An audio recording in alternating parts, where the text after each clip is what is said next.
you working hard now, but unsure if your future is financially secured?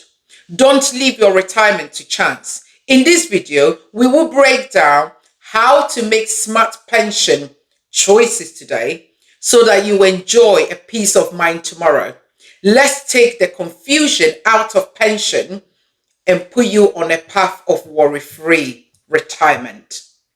And to help us digest this crucial conversation is our financial guru, Edem. Welcome back. Episode 8. Yes, we are here, and it keeps getting deeper and deeper, and it's better.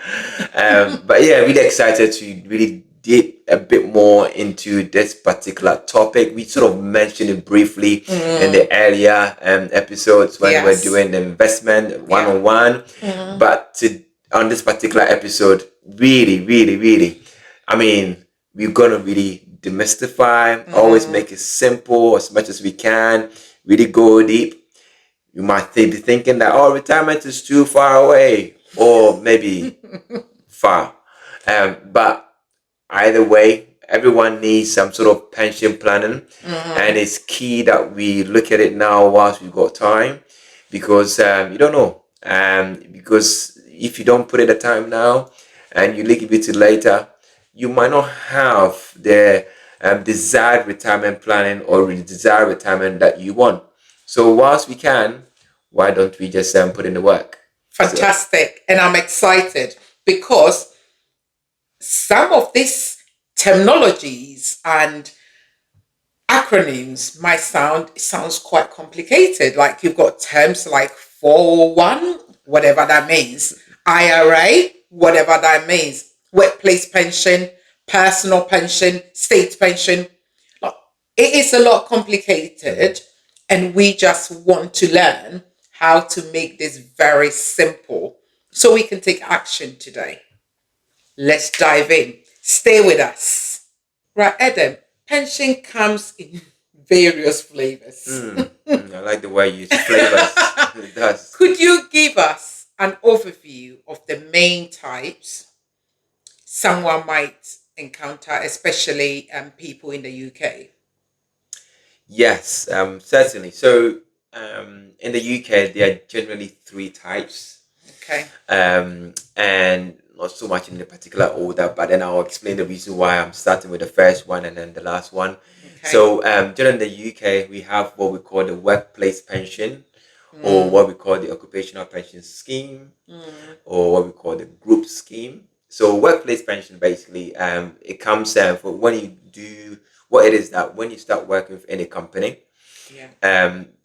nowadays they will auto-enroll you, what means they automatically enroll you into a pension scheme. Yes. Either the companies or the corporate scheme or a third-party scheme that they've subscribed to. Yeah. It can be in the form of, for example, some of the big ones, Liga in General, Aviva, Scottish Widow, or Standard Life, or even Liverpool Victoria. So these are just general, not to say that any particular one does apply, but generally this one, they're more out there. But so the company will subscribe to it, and then what they do is then they'll auto enroll you into the scheme, which means that at the end of the month, they will then after when you get paid, before your money, which is your bank account, they will then deduct. So they deduct it from the gross. That's right. That's right. So that's where it makes it tax efficient. Yeah. Currently with the laws, what they will deduct is that they will deduct normally 5% of your income, and then they will make their extra contribution of 3%.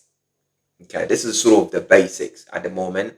Then sometimes if you do elect the company, if you do elect that you want to contribute more, the company will say that we're going to match your contribution. Or they will say that free money, or they'll say that okay, you can make a contribution of maybe instead of maybe 5% or 8%, you want to make if you make a contribution of maybe 10% or 12%, the maximum that they can go is maybe if you make 12%, the maximum they can go is 10%. Okay, instead of matching it up to 12%. Because some even nowadays, some people even they say that if you can match it up to 20%, they will also match it up to about 20% as well. So there's quite some generous employers out there who will then make that contribution for you. Mind you, it's although it's auto enrolled, you don't have to stay in. You don't have to stay into the contribution into the scheme if you don't want to. You can opt out. You can opt out. But what happens is that if you do opt out within the first 30 days, you will get your money back to your bank account. But if you opt out after the 30 days, you will not get your money back. But when you leave the company, you can transfer whatever contribution that you've made into another scheme or basically consolidate it. Okay, so that's a group pension. The group pension scheme, generally, that's how it works. But it doesn't stop there. Apart from your contribution and your employer's contribution, what happens is that your HMRC also will make a contribution as well, according to your rich uncle that you didn't know. You just taking those words out of my mouth. They are your rich uncle that you didn't know. Yeah, so according to your, it's what we call the pension relief. So if you're a 20% basic taxpayer, they will basically then contribute that 20% back into to boost your contribution. Pension, So I said earlier on that you don't have to if you don't want to, but I'm just thinking, why would you not want to? It's free money. It's free money. Who doesn't want it? I mean, for example, if you make a contribution of, let's say, about 80 pounds as an example, that 80 pounds, apart from, so your employer make contribution, HMRC will make a contribution. By the time they finish the contribution, I mean, it would have turned into something around about 130 pounds or so. Wow. So, I mean, it's pretty much free money, incentive for you to basically make a contribution. Now, with the group pension scheme, or what we call the workplace pension scheme, you normally will hear this, apart from group pension scheme, they will sometimes refer to as a workplace scheme as an example. Occupational pension scheme. It's further broken down into two. So we have what we call the DC or DB scheme. What the DC stands for defined contribution scheme, or what we call the defined benefit scheme, DB scheme. Now, DC contribution means that basically it's what we call the money purchase scheme. Sometimes you hear DC scheme or defined contribution mean money purchase. What that means is that the money that you contribute into the scheme, that money is invested for you. It's invested into some form of portfolio or some sort of fund, and so your final drawdown from the pension is based on the performance of the portfolio. Yes. Okay, very important. So it's invested in the stock market. That's the DC. Exactly, that's the DC. So if you think about it this way, there is no pension in the UK or anywhere that is not invested, or that hasn't got some form of contribution attached to it. Okay, the goal of any pension, or the main difference between a pension and also a savings account, is that the goal of a pension is that over time it should grow. And it will grow for you. But in a savings account, you are the mercy of what the bank will give you. Yeah, shaving off. Shaving off for you. So, and then we go to the defined benefit scheme, which is the DB scheme. That DB scheme is what sometimes called the final salary scheme. What that is, that your final drawdown from the scheme is based on a calculation of your final salary with a multiplier and also inflation linked. So it's not invested in the stock market or in the portfolio. It's based on your final salary and also a multiplier, sometimes about 1/30th or 135th of whatever they calculate it, and then that will be your final salary that or pension that you draw down. Now, the defined benefit scheme, if you are in one, is sometimes referred to as a guaranteed pension scheme, which basically means that you whatever the calculation for the drawdown on a monthly basis, you claim that forever until you passed away. That's right. Yeah, so it doesn't run out. Okay, and also there is also when you draw down. Is that usually with professional pension schemes, or does it vary? It does vary. I'm thinking like nursing, teachers. Yeah. So exactly. So gone are the days whereby private corporate pensions companies used to provide similar defined benefit. But nowadays, it's mainly the defined benefit scheme is mainly with people like NHS, the healthcare sector, the police, the Navy, the Army, doctors, NHS, and then teachers, the local government schemes, pension schemes. They are all defined benefit schemes. Civil servants and pension scheme, they are all defined benefit scheme or based on final salary. The other also key difference as well is that with a DC scheme or defined contribution scheme, what happens is that if you do pass away, once you claiming or you making it, you claiming or before you start to claim, if you do pass away, the money can be passed on to your beneficiaries. Whereas in a defined benefit scheme, if you do pass away before or during, it doesn't get passed on to your loved ones or so it stops pretty much. So sometimes the reason why some people want to transfer from a defined benefit scheme into a defined contribution scheme is because of that sort of feature, because they want their loved ones to be able to have the benefit of their hard-earned money and also their contribution. Why shouldn't they? If they're not around. So they can. That's what they do. So apart from basically having the regular income, guaranteed income, they said, okay, wow. Some, if they've got two, they want to transfer one into a defined contribution scheme. So if they're no longer here, their loved ones can basically have it. So that is their workplace pension scheme, and then next to that is what we call the personal pension scheme or retirement account, or what we call the retirement investment account, or sometimes we call the SIP, which is the self-invested personal pension. All that basically means that it's a private pension. Okay, so in a year, currently you have up to 60,000 to contribute into your pension scheme, onto your pension. Okay, it's tax-free. Tax-free, yes. Absolutely, tax efficient. So what happens is that if, for example, your contribution into your workplace scheme or your occupational scheme or your group scheme doesn't add up to the 60,000, then you've got some spare money, you can basically extra into your personal pension or your private pension. And again, if you any contribution that you make in there, your rich uncle would then basically match it for you, or will give you let's call it will give you a relief on it. It's more of a relief rather than a matching. So they give you the relief onto it, and so again it becomes quite beneficial that way. And then again, there's various. I mean, I've mentioned the various ones that you have. I mean, you have a private pension or SIP. There are various providers out there. There are even junior SIPs for children. Absolutely. Which I mentioned. Absolutely. I think that is definitely something for you to look at for your children. It's a must. You should. Yeah. Because the benefits is huge. Yeah. And with as minimum as £25 per month, which are currently most providers will allow. They won't allow anything less than that.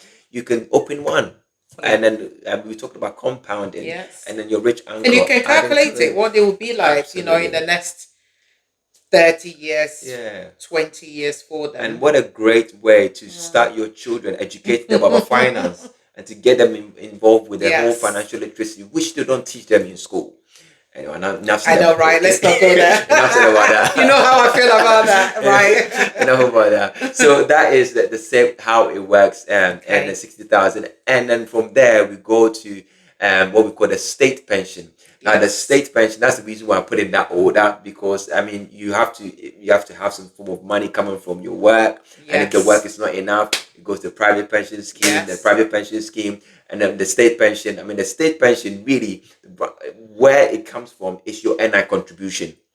Hence the reason why your work started with the workplace pension scheme. So, and when you, apart from your employer taking money, deducting money into your workplace pension scheme, your employer will also through your national insurance, the NI contribution, that line that you see on your pay slip, the NI contribution, it doesn't go into sort of the ether or the thin air. It goes into your state pension. That's where your state pension comes from. And so over time, what happens is that with the state pension, in order for you to qualify for the full state pension entitlement, you would need to have made 35 years qualifying years. Very important. In order to have the full entitlement. But but then if you want to have at least something, you need to have contributed at least 10 years worth of state pension contribution. If anything less than that, you won't get anything. It's very important. And so some say, I've not made 35 years. I'm not sure I'm going to get it. You're going to get something, but you're not going to get a full entitlement. That's what it is. Currently, if you are entitled to a state pension or thinking about it as part of your retirement pension, currently it's £230 and I believe £32. Yeah, £230, £32 pence per week. Okay, that's how much it is for the entitlement, the pay that they actually. I mean, that goes to show you can't just rely on the state pension. Exactly. I think that's the picture here. Yeah. If it's £230 a week per week, and again, that comes to about £11,000 for the year. Wow. Or 11,000 thereabouts per year. Okay. Would that be enough to give you the kind of retirement pension that not comfortable one? Yeah, surely not. Yeah.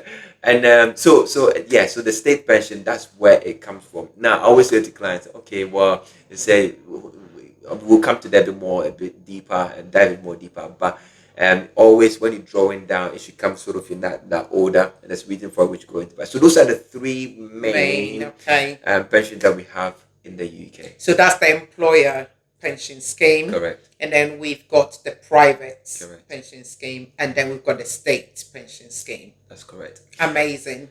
And whilst you're on this as well, just a final sort of tip there as well. I mentioned earlier on that at the moment, the maximum you can put into your pension is 60,000. Yes. Right? And the caveat there is 60,000 qualifying earnings. Oh, right. What that means is break that down. What's that? Yeah, what that means is that, let's say for example, it's not as straightforward as the ISA where 20,000 and it's just straightforward.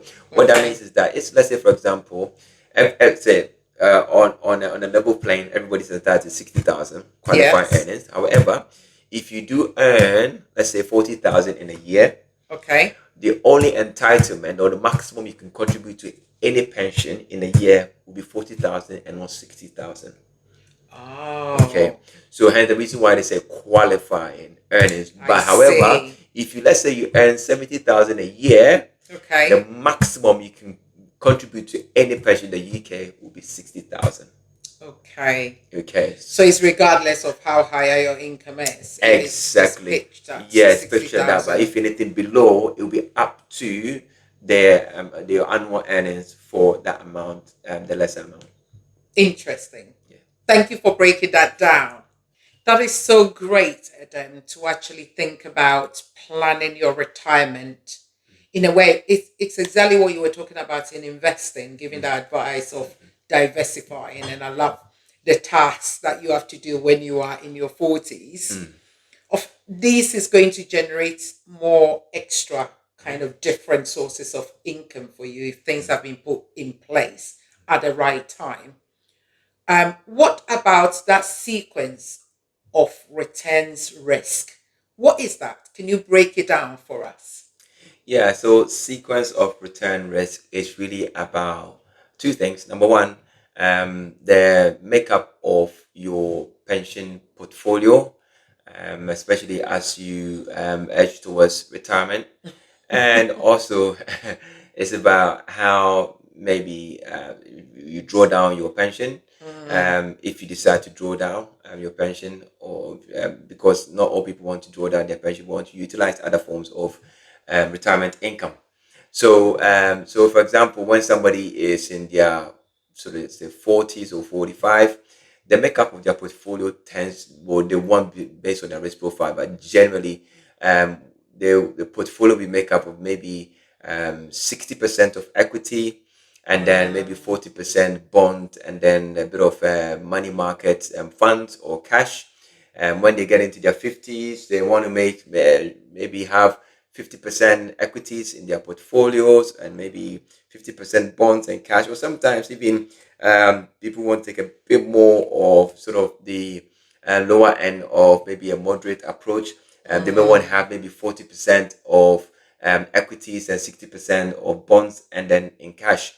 And when they reach their 60s and 65, then they completely want to sort of have more quote unquote guaranteed sort of their income in retirement. So they want to have maybe 70% of their portfolios, maybe, or 75 their portfolios in bonds, and then the remainder in equities, or sometimes the bonds will mix up with cash as well.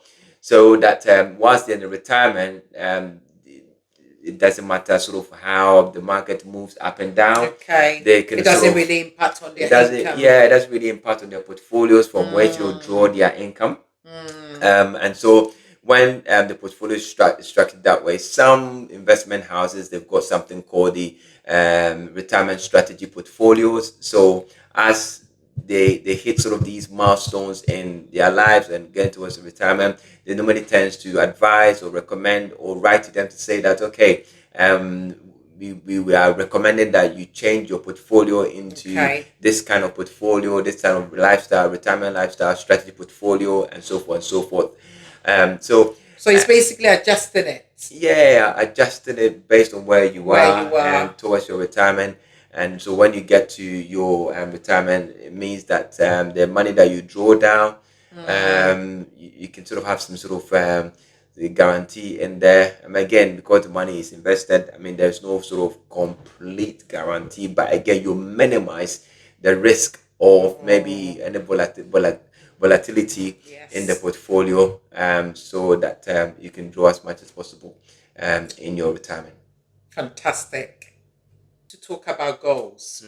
Now, it is really hard to save aggressively if you don't have a clear vision. How can someone figure out how much money they would need to retire comfortably? Great question. And the first point of thought would be to consider your desired retirement lifestyle. So you got to be honest with yourself and ask you, because what do I want for my retirement? Do I want to travel to Dubai every day? Travel the world? Or travel the world non-stop? Do I want to fly first class or business class? Yes. Do I want to sort of write books and then mentor? Oh my gosh. Do I want to go around the world speaking engagement? Do I want to set up a charity, a foundation, or get involved in ministry work if you're involved with the church, or sort of whatever sort of endeavor that you want to be involved with? So you got to really look at what you really want in retirement. And most of the time when I do this planning, the bottom line is that I don't want to want for money. That almost every client says, I don't want to want for money. I don't want to be the place where I want for money. I want to be the place where money is not an issue. No. And when they say buy your time back and enjoy. Money is not an issue. I don't. That's the place where I want to be. To some, it's 50,000 a year. To some, it's 30,000 a year. To some, it's 25,000 a year. But again, it's all different. It's not one sort of rule fits for all. Really. And so normally, you've got to look at so that's the first thing. So the desired retirement lifestyle that you want. Then really when I do the plan a bit more deeper, and then I'll consider what have they got in their estate at the moment. How much is their estate worth? How much is it going in sort of assets? Have going in sort of the cash? So, and then they'll have to tell me what they want to earn per month in retirement. Interesting. Okay. So they tell me what they want to earn in retirement. Then okay, that's fine. So that's what I want in retirement. And then I would just say, when do I want to retire? That's the next question I ask them.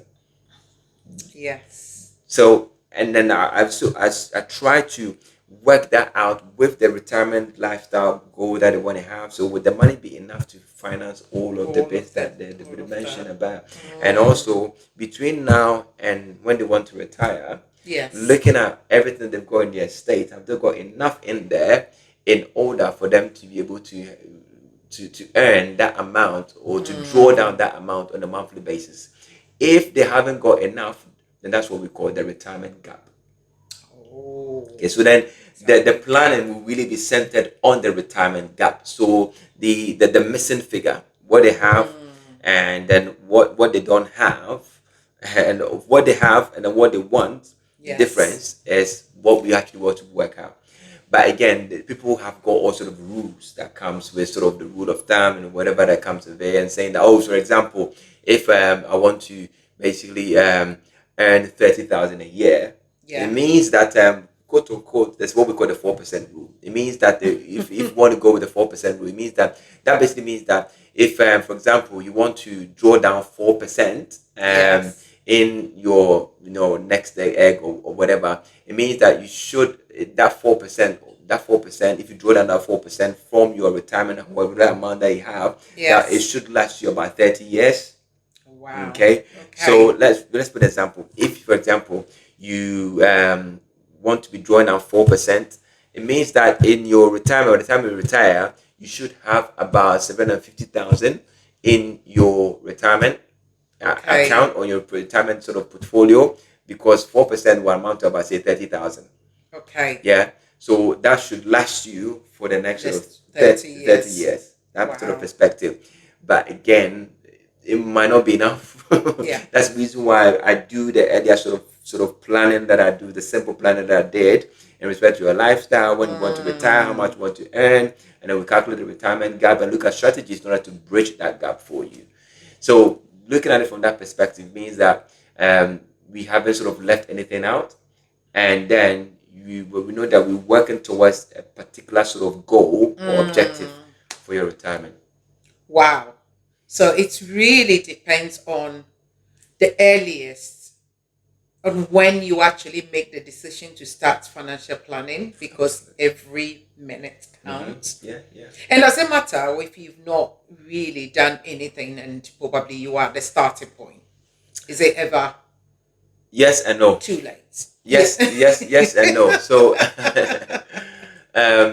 I go with the side of, and I say yes and no because it's a debate.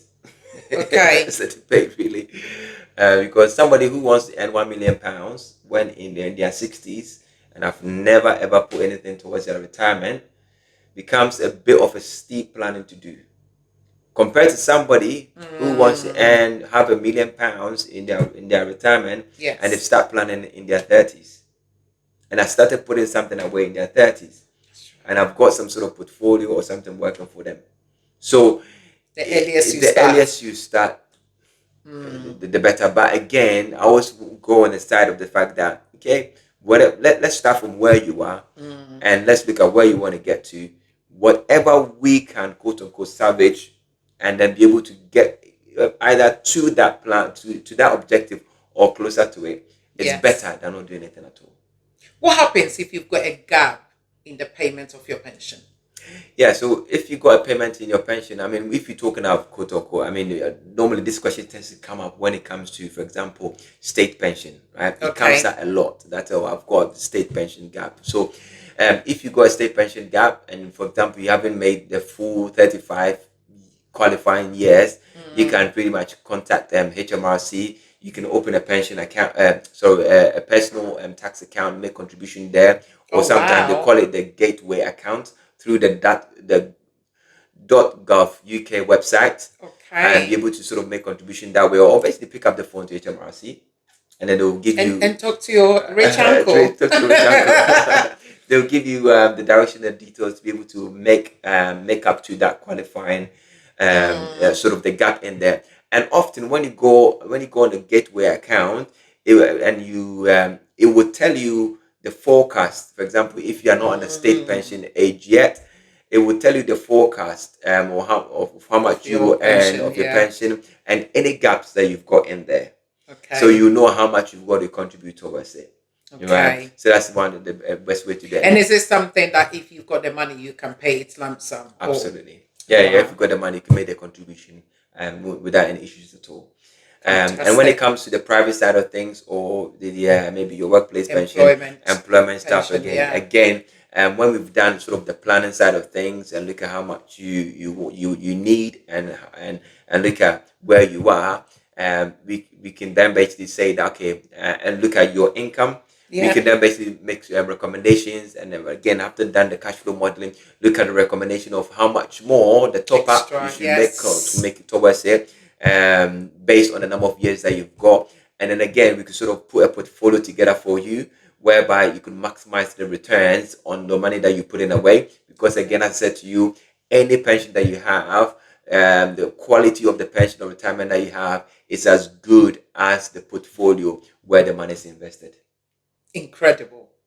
Thank you. This has been so helpful, and I've learned so much, and I'm sure the listeners have learned so much as well. If you have found this video really helpful, I'd like to remind you, like it, probably comment on your pension goals. What do you want to achieve? We would love to hear from you. Don't forget to also subscribe and hit that notification bell so you don't miss out on any of our videos. I often hear, I will start saving for retirement later. Maybe perhaps people say when I'm a bit older. Why is this dangerous mindset? Well, it's a common feeling, and it's dangerous because I sigh, because I've come across so many people who have left their retirement planning to later, thinking that, okay, let's enjoy the moment now and the future will take care of itself. But really, it's as dangerous as leaving it to later, and later on realizing that you really haven't got anything much saved for the longest holiday of your life. And then whilst you are getting closer, you almost like, it's like that, and it's like packing you should realize you haven't got much saved here and there. But really starting early is one of the most powerful ways to ensure a solid retirement. You see, the magic of it, if you allow me to use the word, lies in the compound effect. Brings us back. Yeah, there we go. That video, absolutely. Investing 101. Go and watch that. Yeah, it's the compound interest on the money that you put away as early as you can, because compounding, as we discussed earlier on in the investing 101, please go and watch it. Some really amazing nuggets in there. Compounding is basically your initial money or your principal money earning interest, and then interest being added on the interest. That's right. And then it keeps on and on and on and on and on until it grows, and so much that by the time you realize, you're really thinking that, oh, just what I started, and you realize that, oh, just has turned into much. Okay, that's right. And it's that powerful. And over a long period, you realize the compounding is getting bigger, and it's turning into something really big, and a small contribution is turning into, I mean, somebody says that, and we cited it earlier on that, small drops of water makes a mighty ocean. It sounds like a cliche, but when it comes to compound interest, it works. That's right. It does work, and I've seen it over and over and over again. Even people who just put a lump sum in a pension account, and then over time it's turned into, I mean, they started with, they put, and I'm saying that real from experience, client who put away just 4 figures, and then over time, 30 years later, forgotten about it, for his money's lost. The provider contacted her, and the 4 figures has now turned into 6 figures. Wow. Just by the effect of compounding, right? Wow. So it's that powerful. And let me just illustrate. Let's say, for example, you are at the age of 25, right? Okay. And then you put away, let's say about £200 a month. Okay. Right? You put away £200 a month and earning annually maybe 5%. Okay. Right? Okay. That £200 earning 5% over, let's say, 30 years, right, could turn into 300,000. Exactly. Wow. And let's say this 25, instead of starting at 25, you start at the age of, let's say, 35, right? Same scenario, £200, 5% annually. So, and again, so let's say over the 30 years, right? Yes. That money, or let's say, if you make it 30 years, maybe it wouldn't be fair, but let's just say if you reduce it the same amount, so 30 years onto you are, let's say, at the age of 55, right? Okay. that same amount of money, you probably will not probably you would have about 152,000. Gosh, Right. less than half. Less than half. 150,000 just because you started later, Wow. and that 10 years difference. Wow. Right. And that shows the effect of starting early with just as little as you can, compounding over time. So you can't underestimate, and people, it works. I've seen it over and over. It works, really. I see the passion. It does work. It works. And I'm not talking about just one person I've seen it, or one client I've seen it. Clients over clients, I've seen it. It works, right? For about 15 years or so, I've been working in the industry.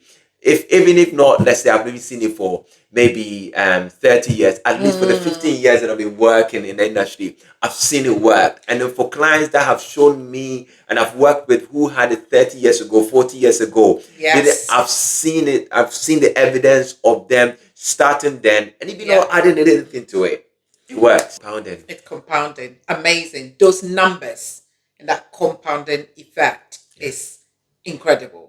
So it's about starting early. Absolutely. It's not like I'm waiting till I'm older to start.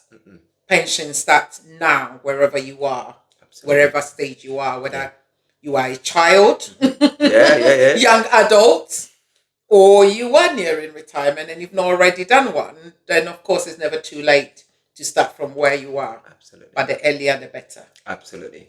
Yeah. Thank you. Thank you for explaining that in so much detail. But people often ask, how much should you contribute towards your pension? Is there a thumb rule? Is there something? Is there a guide? What do we do? Well, so there are various sort of guide, really, but it's quite sort of circumstantial, depending on the kind of lifestyle that you desire in retirement. Yes. Okay. Yeah. Because somebody wants to be more luxurious, somebody wants to be more okay, somebody will be more comfortable, somebody wants to be more basic. But just to simplify, I mean, we're talking about maybe about 10 to 15% of your income towards your retirement will be an okay amount, and really to get you there.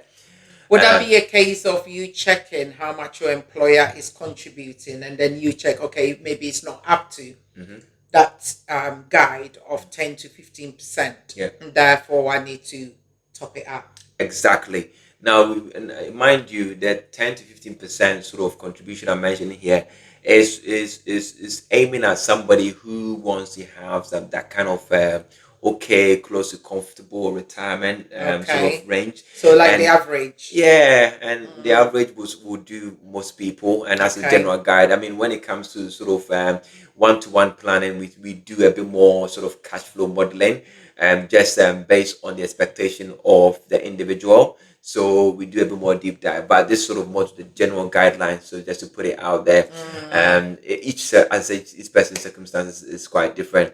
And again, as well, somebody who is, for example, in their 20s, their contribution level will be different from somebody who is in their 40s or who's in their 60s. So again, it's very circumstantial. So if we're going to look at it quite circumstantially, then it's a different picture. But generally, that kind of amount percentage works okay if you haven't got any sort of resource available, and for it, you should be okay. But again, I'll say, please try to seek the help or the support of a financial advisor. We keep coming back to it, isn't it? Or an expert that will help you to plan for this all important holiday that you one day will have, irrespective. Yeah. So it's so much. I mean, I can't. It sounds like it's we're laughing about it now, but it's sometimes it's really when it comes to it, when the reality sets in, it's sometimes not as sort of a laughing or sort of smiling matter as we should, because it's that critical. You know, sometimes cultural beliefs or practices can impact on this. I mean, I'm thinking where my cultural background, most of the time, some families see children as almost like their pension because they're relying on the children to foot those bills. Yeah. And that can really create more stress for those children if they are not in a position to be able to do that comfortably. So you planning this and changing that mindset is really key to secure yourself, take that burden off your children and secure your future yourself whilst you are able to do it. Absolutely. I mean, I couldn't agree any less, really. Because when you look at sort of the broad spectrum, I mean, and we'll come to a bit more later in terms of sort of the difference, sort of what I call it, your financial horizon. Yes. Really, because when you think about sometimes different families and different setup of families and different expectations and what they can pass on and what they can't pass on or what they want to pass on and they don't want to pass on. Some people might end up with next to nothing. And or some people currently don't have much to pass on. That's right. So how do you really reconcile the one that has got much to pass on and the person that hasn't got much to pass on, and the person that maybe have much to pass on but they don't want to pass it on because of a grudge or inheritance, whatever? I mean, that's the reason why if you can sort of take ownership of or take control of your future. This has been enlightening.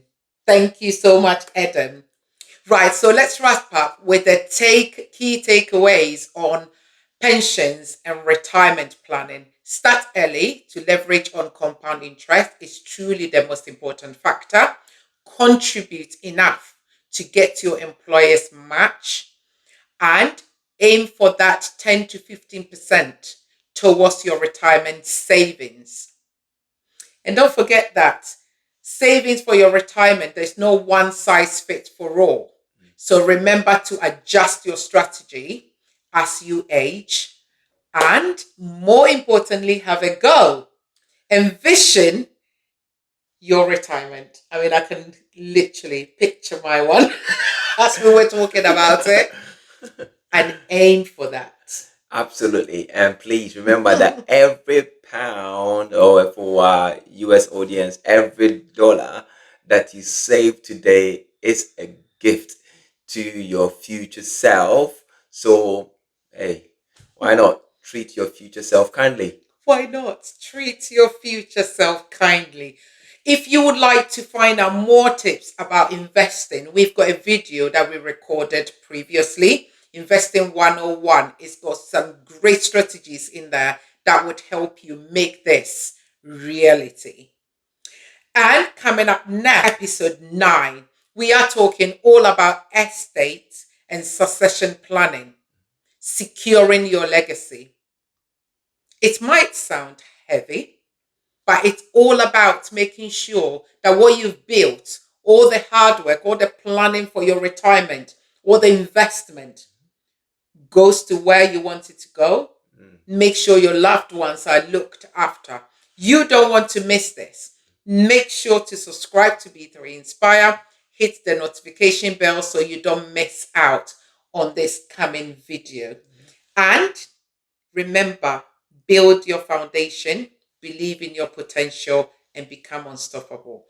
See you in the video below, which is Investing 101.